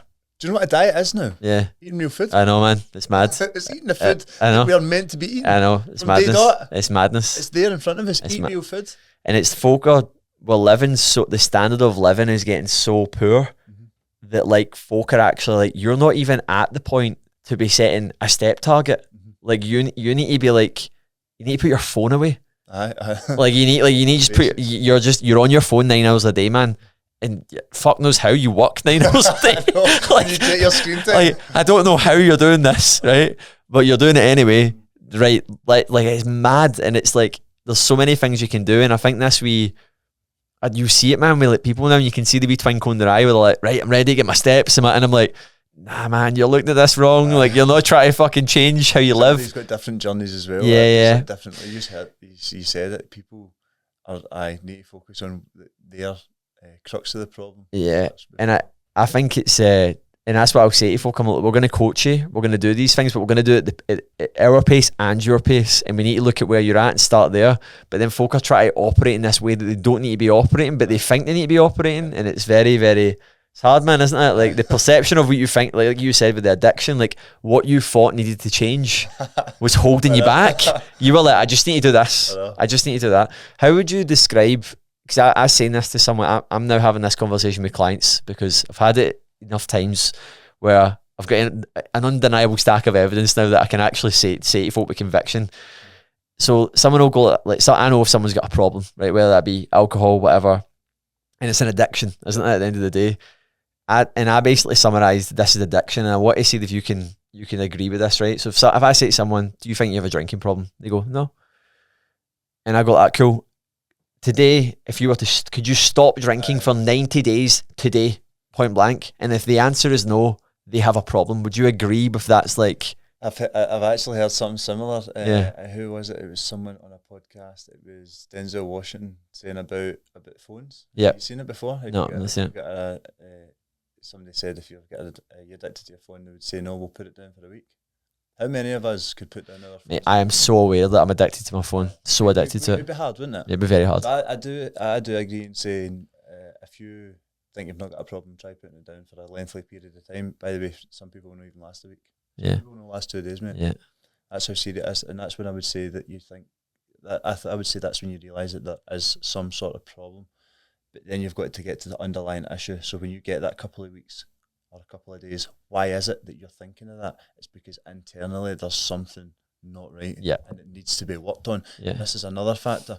People don't like to see the truth about themselves or hear the truth in general. And they would rather continuing to live the life they're living as well as doing a bit of work on themselves. Because there's two hards here, mate. There is. It's a hard life living the way you're living, but it's also a hard life to change. But choose the one that's going to benefit you in the long run. So see that going to that point, and I know we kind of went off on a mad tangent at the last point, but that's what I was kind of going on to about, like, it took me to do all these success metrics that I was realising to realise that the joy was actually in the bits that I was doing was hard. Yes. So see, like every month I'll do like a full report on the month, right? Like basically I'll write down like consensus, client progressions, like what was the feel. It's quite like an in-depth thing that I do every single month. I started doing it in May. I've been doing it every month, right? And I was like, I can't be asked doing that. And it went on to the 5th of October and I still hadn't done it. And I went, I need to go and do that. And what I've really found is that where my success that I've really found, so that algorithm that I was talking about, the things that I do in a week, but I've found that it doesn't matter what level you get to, there needs to be things in your day, in your week, in your month that you do every single month that you don't want to do. There needs to be like, and it's like, and it took me achieving it, not doing it, achieving it, doing it loads of times. And I've actually went like, right, okay, so I'm now experiencing the success. I've got the fittest I've ever been. I've got, like, from a coaching standpoint, the most authority I've ever had. Like, we're getting insane results. We've got the best program. I'm in the best position I've ever been financially, I've ever been in my life. And it's like, right, okay, right, don't get comfy. Aye, you can't get comfy. Go and get comfy, man. Get comfy and you'll start going back the way. Yeah, I mean, And I always say, people ask me, why do I go for a cold shower every morning? Yeah. The one reason is because I don't want to. Yeah. Simply, who wants to go in cold water, realistically? Yeah.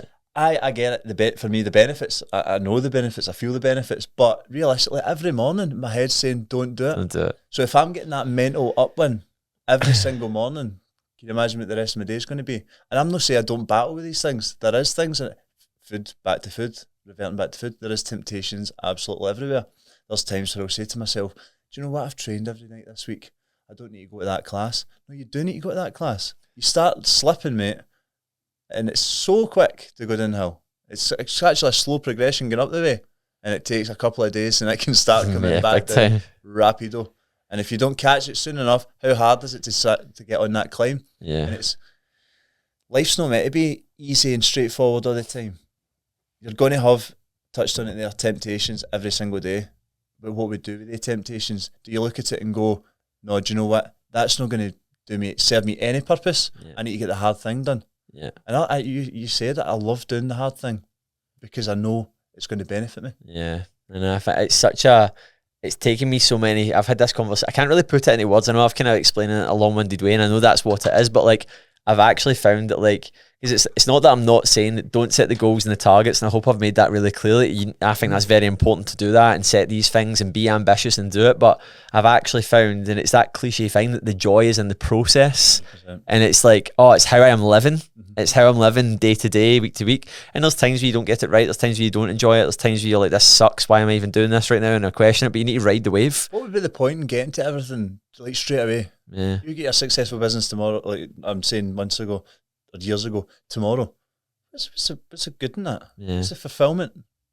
But see all the hard work that you've put in, or the wee lows, the wee dips, and then the outcome at the end, you go, by God, I've worked hard. I deserve this. It would be boring going through life with absolutely no roadblocks and just coasting through.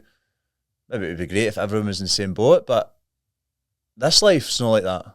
Certainly not. Yeah. And see, pride, man, it's such a nice feeling. I don't think a lot of folk don't really experience it, man. And I've really felt it the last 2 weekends, man. Like, just like I felt really proud, proud with seeing all our clients absolutely crush it, seeing the community that we have, seeing everyone supporting each other, and then also like seeing my own training coming to fruition. And like, just that's been a big goal of mine for a long period of time, to get like sub 39 and a 10K. And I was just like, just pure smiling, just like that. It's pure happy. Like, that's all, like, a lot of dedication, man, like in so many aspects that you're like, it's good. See, pride for me, I don't like getting carried away with pride, purely because, see if somebody puts me on this pedestal, and I start believing the bullshit, by the way, and I start thinking I'm the be all and end all again, and I need to just remember myself and be grateful for everything that I've got in my life. So, and I'm not saying that there's nothing wrong with having pride, but for me, it's when I'm getting that and I'm feeling prideful, I'm like, whoa, settle down here. You're getting going, you're doing great. But realistically, I'll touch on it again. I didn't do this. I'm going back to the higher power stuff. That's why I'm grateful and I'm thankful every single day. Because without that, I'm going to say it again, without God, I'm not sitting here. Yeah, that's a fact. So realistically, what did I do? So the pride thing with me, I'm learning to just go, right. Somebody said, well done. And it's great when somebody says, you're doing great. I used to let it get to my head so much, man. Don't let it get to your head. Don't let it carry away, because it can, that's how the ego comes back in, man. Yeah, and then it'll build you up, mate, and it'll come underneath you, and it'll just tear you apart. Yeah, I've had it so many times. I had it with even High Rocks last year, like just like setting big targets and ambitions, and then feeling like just, oh shit, man, this is like way too much. Like, and I've had it with life and business, but I think it goes back to that point that I've realised is that you need to have the success algorithm, man. So the thing that I've been talking about, like, so the day, it was like day off yesterday's training, recovery, good day of work, really successful, but then it was back to the grind today, mate. Like, just continue really, really hard, 15K run this morning, do you know what I mean? Like, it's like session later today, and it's like your time at Saturday. Oh yeah. That was rapid. Yeah. So it's like, it just doesn't stop, and you can't get, because that feeling, even like I said that to you, I was joking, because I know all these feelings so well now, Stephen. See, like what you said there about the getting, and I said, man, I was joking to her, going, this is the feeling me where I just pack everything in now. Like, you're like, I've made it, I've done it. And then you go, no, but because the joy's in the thing that you do. And it's like, I think what I love about fitness is that when you get so fit, it becomes a numbers game. And you just like, and it's not even that I'm getting caught up in the numbers. It's like, no, I know how these work, and I know how to progress it really well now. So if I just keep doing this, I'll be here in this month, and that's exciting. Do you know what I mean? I love that, and I love the fact that now I've got the scope, now that I've stopped playing football and I've actually got time to train and be injury free as such, that I can go and, as you say, what's the next thing I'm going to go and do? What am I going to go and move on to next? So No, awesome, mate. And what do you think are the biggest? Looking at the time, that been talking for a bit, man. It's good. What do you think are the biggest misconceptions that folk have when it comes? You obviously touch base on yours. What would you say is the big misconceptions that folk have when it comes to addiction? The biggest misconceptions is that thinking you're too young, thinking that there's no problem with going out and getting out your face from the early ages, even 18, 19, 20, thinking that's normal, thinking it's normal behaviour to drink into oblivion every single weekend and living for the weekend. I think it's a big misconception, and I touched on it at the start about what you think an alcoholic is. You've got to actually look at it. You touched on it as well. Can you put that down for a couple of weekends? Can you sit in your own head for a couple of weekends without using it? And people think, oh, but I'm doing it. I love the feeling of being drunk. I'm meant to enjoy the feeling of being merry and social, but being blackout drunk, you're not meant to drink and feel. I didn't know this, because I thought that was the way. Why else would you drink? To get drunk and to forget everything. It's not normal. So a big misconception is if you're thinking that's normal behaviour, is going out and getting blittered every single weekend, and that's the normal thing to do in today's society. It's not. Yeah.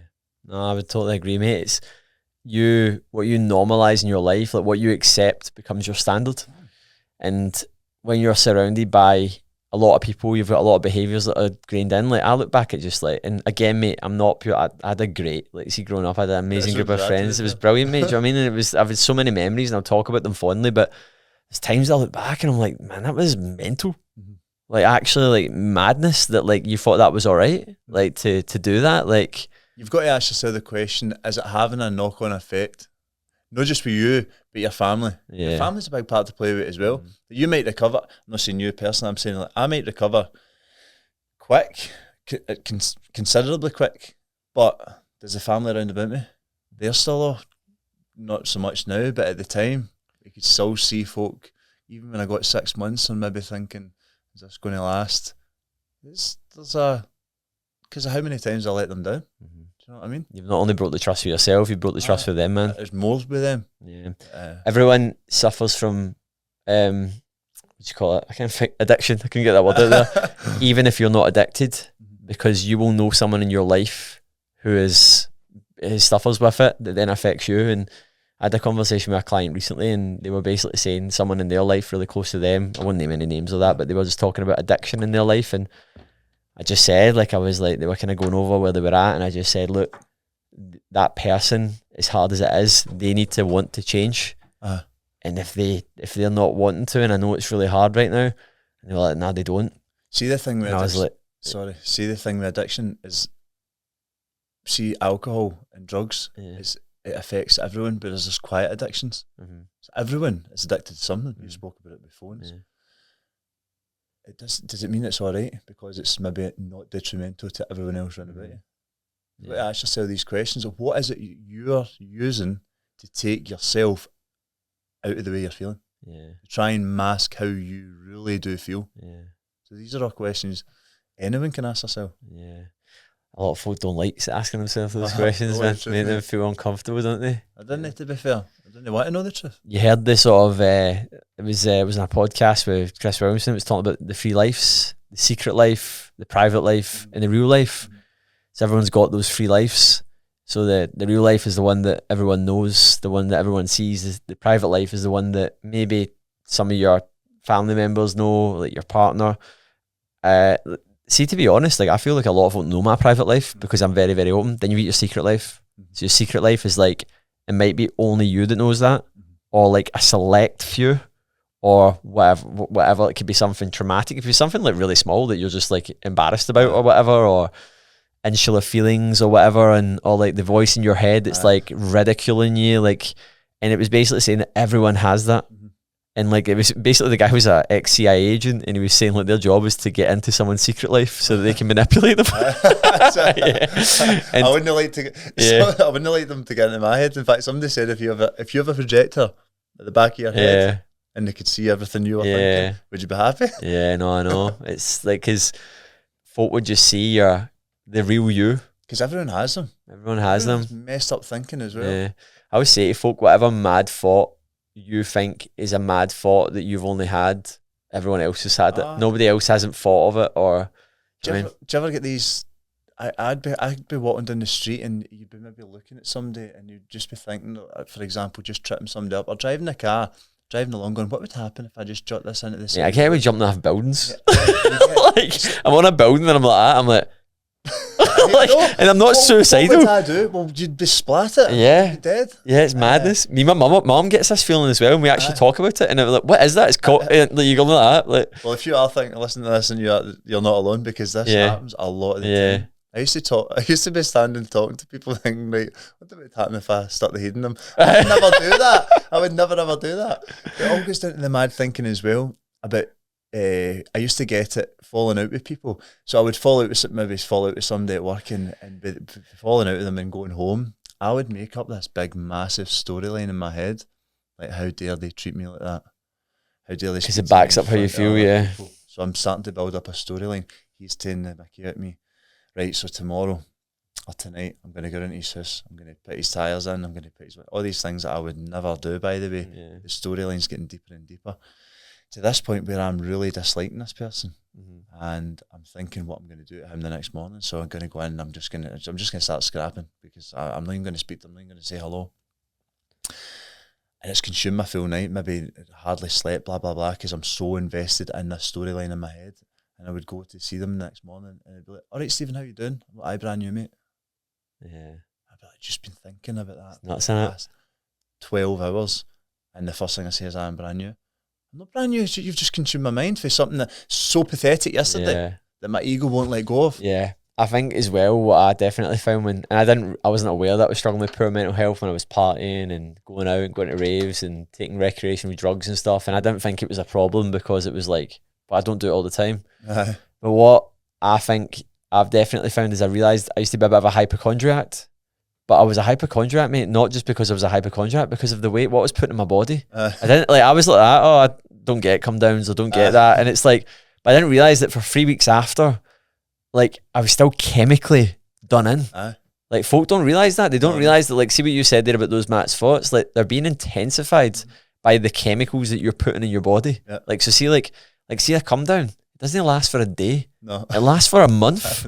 Like, it's like folk are not aware of, like, see when folk are taking, like, drugs or consuming, like, and a big one as well is, like, weed. A lot of folk have it in their head that weed's, like, okay. I'm not saying it's not okay, like, but, like, it's still a substance. Any of these substances are okay if you take a couple. Like, if you take a couple and you can stop, then yes, they are okay. Anything that anything that alters your state of mind is like, you're like, you need to take that. Like, folk just go, that one's all right, that one's not right, and you're like, it's where your head's at, why you're taking it, what you're doing. You know what I mean? It's like there's so many things to it, but and that's another big misconception is that it's the week. Oh, I'm a weekend user, I'm a party goer. Yeah, but that's you said it lasts for 3 or 4 days. If something lasts for 3 or 4 days and then you're getting back on the wagon for the Thursday, Friday, and then you're doing the same thing over, that you're literally doing, like, that's not a life. That's you're maybe living life, not living for the weekend. If you're living for the weekend, and that's all you've got is these releases at the weekend, and that's you're looking at a problem. Yeah, I really found that when I'd done the period of sobriety, I found it hard towards the end, Stephen. Like, and I had a pure word with myself, man. Like, I was embarrassed about it. What? Like, I was embarrassed because, like, at first, so like I'd done like a times before where I'd done months off it, right? And I've spoken about this before. So basically, when I decided to do it, I was like, right, I want to do this because it was almost like this is the next level for me to take an extended period away because of the type of person that I am and how I want to live and the values that I have. I feel it's important for me to do this because I've got so good at actually being able to recreationally do it and still get away with it. Because, like, I can feel rubbish after a hangover, but I'll just crack on with things as normal and stuff, right? Doesn't make it okay. It was almost like I was like, right, you need to go and sharpen that blade that you've actually let blunt off a little bit. So that was my choice and reason behind doing it. And the first few months were easy. Like, it was easy. Like, I was like, because I wanted to. I was like, but then once I started to get past like 3 months, and I was like, oh man, there's things that I would always do at. So like, I'd have a drink at. So like, I done it right. What I was actually proud of myself because I done it right for the festivities, which was the first time. It's a hard thing. That's like, so I done it. Started in November and done it right through. And I actually didn't find it that hard, mate. To be honest, I wasn't that bored. And again, it was kind of make me go, this isn't that bad. But then there was like a few trips. There was a few things. So we went to Turin and we came second in our age category and then qualified for world champs. And we would always go out and get a couple of drinks. We wouldn't get pure bloated, but we have done it a couple of times, right? But then I was a bit like that. Oh, aye. After it, so right? There was this wee like, and I was like, why am I letting that do that? Like, why am I and it happened more, and it wasn't like I was going, and see, even now, me and Ailey have actually even said this, I actually have found that I actually enjoy a beer. So that's having a knock-on effect. So that's when, like I can't speak on behalf of myself, but for your instance, that's when, like, come on, you can have a beer. You know, you can have a beer. Yeah. Whereas if I went periods of sobriety, maybe say 6 weeks or 8 weeks with the fear, which I did get, by the way. Yeah. See, by the end of that, I feel worse than what I do. Yeah. Than I do when I'm drinking. Yeah. So where do you go for there? Yeah. I would say, because I'd done a period before, I took a period off it, and I can relate to that. I actually didn't feel that amazing, but that was probably at a time where it wasn't that good in my life. Do you know what I mean? So it's so interesting. But mine was more from a sort of, I was embarrassed, mate. I was embarrassed that I actually had these insular feelings of like, this is a big part of my life still.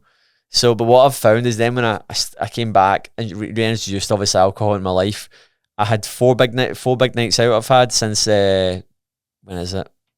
It was I can't remember what I done. June. Was it end of June, like mid-June or something? So since then, 4 times. And I actually said to Ailey, like, I've now got to this point where like I kind of went sobriety, reintroduced it back in, it came back up again, and I've actually went over this point where I'm like, I can genuinely take it or leave it now. I genuinely do like having a drink, and as I said on Sunday, I actually went, I fancy a beer, and I actually have became that guy that I always used to be like, how can you just, and that's what I've actually found. So, and like we were at one of our friends' wedding. It was amazing. By the way, we went to the stag do as well. But see, after those 2 occasions where I drank a lot of alcohol, I went, I'm not bothered about that. But then when we were away in the retreat, I had 3 stubby cans a day. That's all I wanted.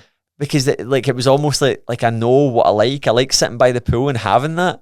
But like I'm like, that's what I like. I don't like crossing that line and starting to get to the point where like I'm like that for a few days. Oh, that is the dream for me. Like as a person who would say I would love for that to happen. It's just not in me to do that. It's not because there. Of that. When that's set off when I have that drink. Yeah. It's like, so for example, say somebody with a nut allergy, when they eat a nut, they come out in a rash. Or somebody's allergic to, say, strawberries or that, they'll maybe like puff up or whatever it is. I've got an allergic reaction to alcohol. Which people are like, how can you have an allergic reaction to alcohol? It's like emotional one. Something chemically in my brain compels me to take more. So it's a reaction whether I like it or not. I do not react the same way as you do. When you have a drink. You can have a drink and sit and chill out. I'm drinking, mate. See, if we were drinking together, I'd be looking at your drink. He's not drinking that fast enough, so I'd go and buy 2 drinks. I'd be sitting there buying shots behind sneakily because you don't drink fast enough. I'm not even listening to the conversation, by the way. I'm so consumed with the amount that I'm taking. I'm thinking about tomorrow morning. What have I got in the house? Have I got enough? 10 o'clock's coming. I need to go. I need to order more gear. I need to get loads in. See, before I start, I'll buy 4 cans and I'll buy a wee bit of gear maybe. That's all I'm going to have. I've had people drop after me before and say, that's never going to last you. And I'm like, I will. So as soon as one's done, phone them. I said, I told you. He's go straight back around. He's like, I told you this was going to happen. On subscription. I know.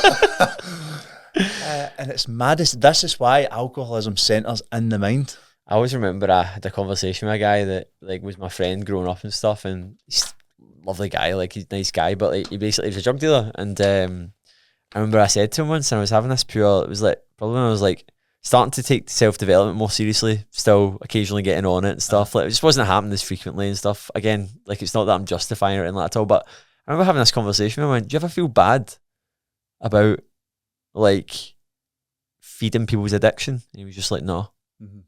I was just being like, because I was starting to recognise that there's like starting to recognise the sort of recreational addiction.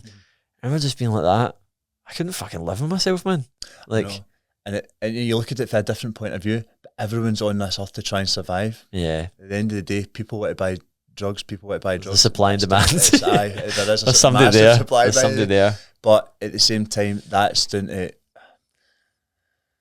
if somebody's in a right bad state and they're literally not able to pay. No, I know, mate. Like I'm not saying that person's a bad person. No, do you know what I mean? Like, at the end of the day, we are all on this planet trying to survive, and some people's ways and means are. And at the end of the day, that's their life. At the end of the day, it's a kind of hard subject to touch on. I don't have anything against what it's their decision. I remember just asking like the question because I was curious. I was actually, does that like keep you up at night or that, man? Like I don't know. It's just like one of the ones. But as you said, sometimes you don't actually see the effect. It really is how, but we don't know. It's the person, but. I suppose it's like you could say it about anything, like about like some prescription drugs. Somebody serving pints. Yeah, someone serving pints. Someone, a doctor that's got a contract in the pharmacy with like people at Asda now. Yeah, I know, mate. Literally dishing it. Yeah, I know. You really want to look at it in that? Me doing cookies. I know.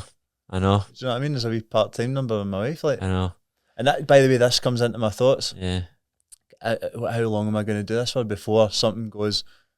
Because at the same time, it's all right to have a treat, and that everybody likes a treat. I like having a treat. I need to show you this cookie, man. He got me. But at the same time, as it goes down to that. I can have a bit of cookie and put it down a lot of the time, whereas I just couldn't do that with drink. Maybe some people can't do that with food, but can do it with drink. Do you know what I mean? Yeah. People have got different things and they react different to different substances or different foods or whatever it is. But what I'm getting at is like what you can do, I can't do. Maybe something that I can do in respect to something else you can't do. Yeah.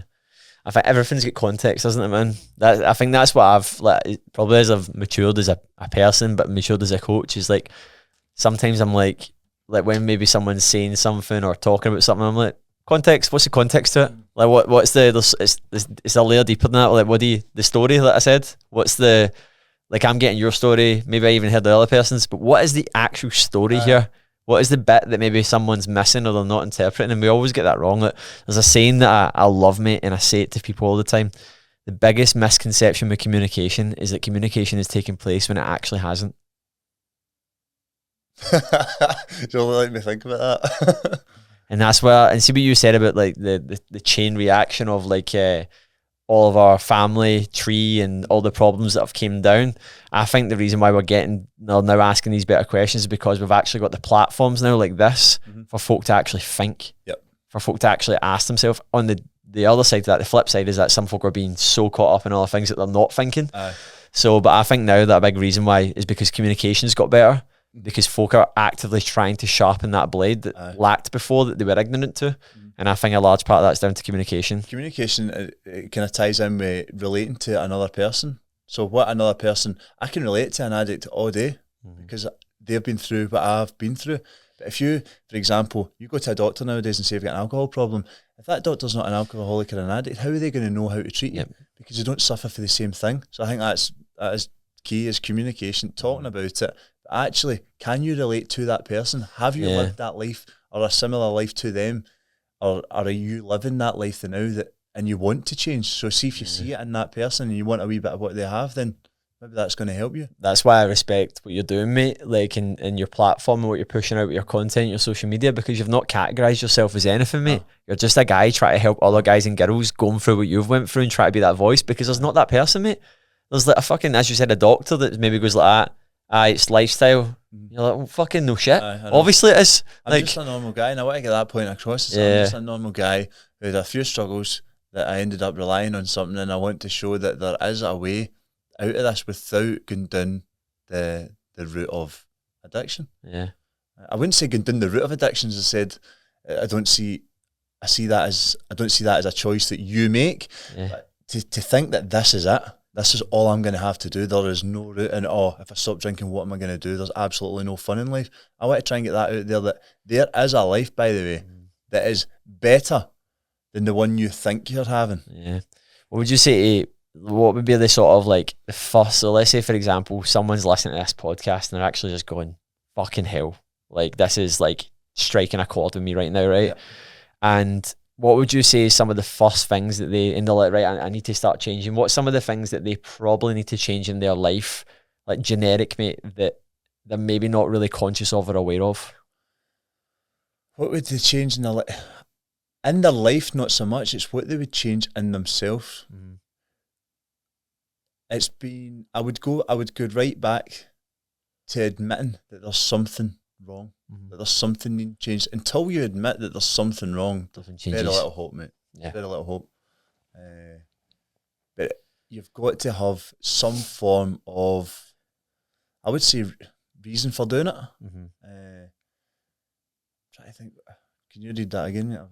This is just a question off the top of my head. I've not even asked half of these. I've just been asking questions. I've been looking at some of the notes I put down. That, I was like, right, and then so no, it was more to do with the fact that like someone's listening to this, they're hearing this podcast, they're like, fucking hell, this is landing, like shit, this is like me, I can really relate to this. It might not even be in the exact way that you've experienced it, Stephen, or I've experienced it or whatever, but something's landing right now and they're like, right, what did I do? Right, a top thing is don't change everything at once. Yeah. So I tried stopping everything in a winner. And by the way, I was like, what is the point?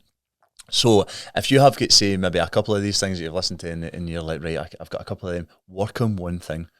It's you talked about it's the journey that's the good thing. So what's your worst one? What's really affecting your life so much to know?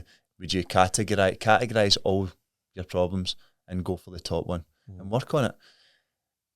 And you'll maybe not perfect it, by the way, but see, once you get it to a level, you can maybe start working on another one. But me personally, I wanted to get rid of, it was drinking drugs was my big one. Yeah. Then I moved on to smoking and eating, but I tried to do them at the same time. Horrendous. Yeah. Horrendous, because I was going to nights out and I was like, what did I do? I don't drink, I'm into Ibiza. And I was like, I know, I need something, right? So working something. So I chose fags was the next thing to go.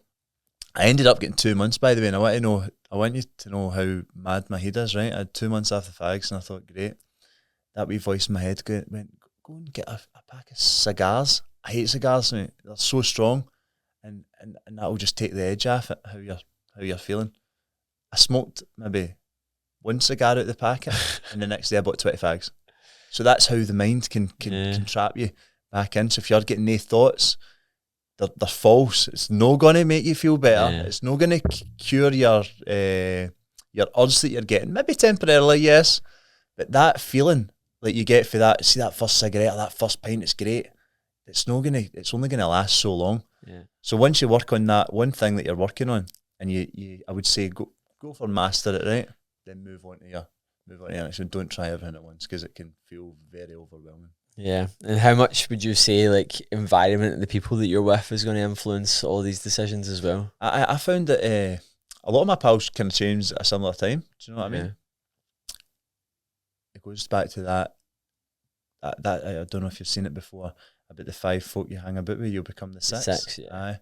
So your environment is key. Like if you put a plant in the middle of a room with no other plants, it's not really going to grow, but that plant needs to be in the right environment for it to grow. And it goes the same with humans. Like if you're running about with people who are doing the same things as you, there's a high chance you're just going to get so lost in the same stuff. It is vital, and it can be hard. These people, you'll find though, once you start being you and doing what's right for you, that the people who fall away don't really matter. So there's a saying I always remember, is that people who matter don't mind, and those who mind don't matter.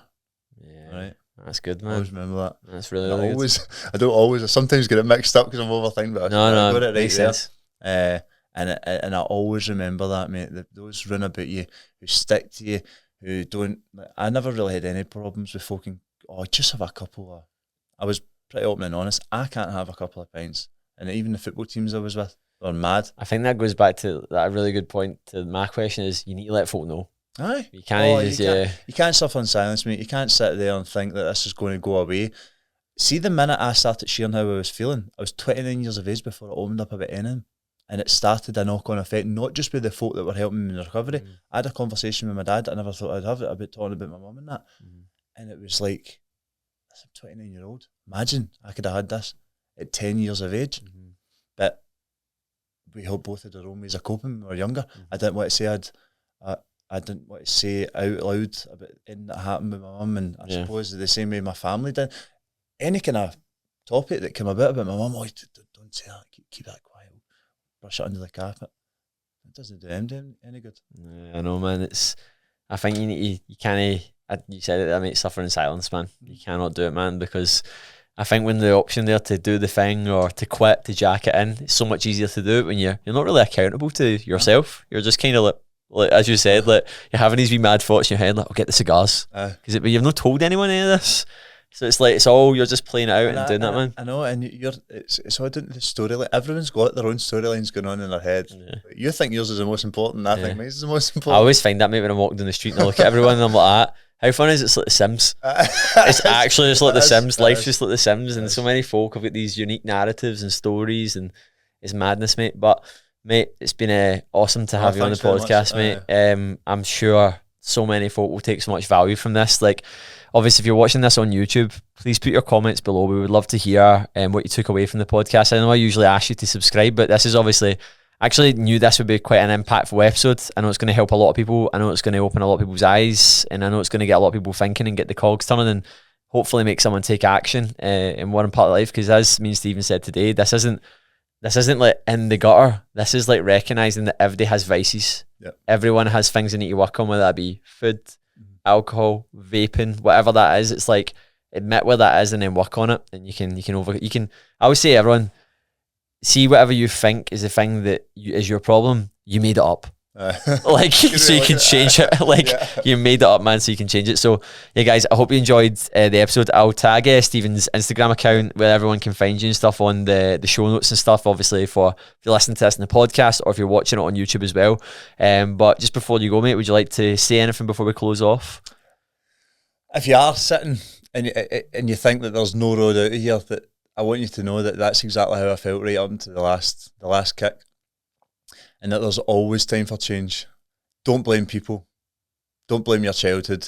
Don't blame circumstances. It's only you that can do something about it. And I suppose that's what I want people to know. It's down to this, you alone. There's no one coming to save you, really. I love that saying. You've got to do it yourself. Yeah, that's once you go, right, I've got to do something here, things start changing. Yeah. Once you take ownership and responsibility for your actions, things will start to change. Oh, mate, love it, man. So, guys, I hope you took so much away. I hope you had chills. I hope you felt emotional listening to this. I certainly did, man. I've had plenty throughout as well, man. But I know, mate, I had tears in my eyes as well, man, during it. But thanks very much, mate. And I hope you enjoyed the podcast, guys. See you later. Cheers, guys.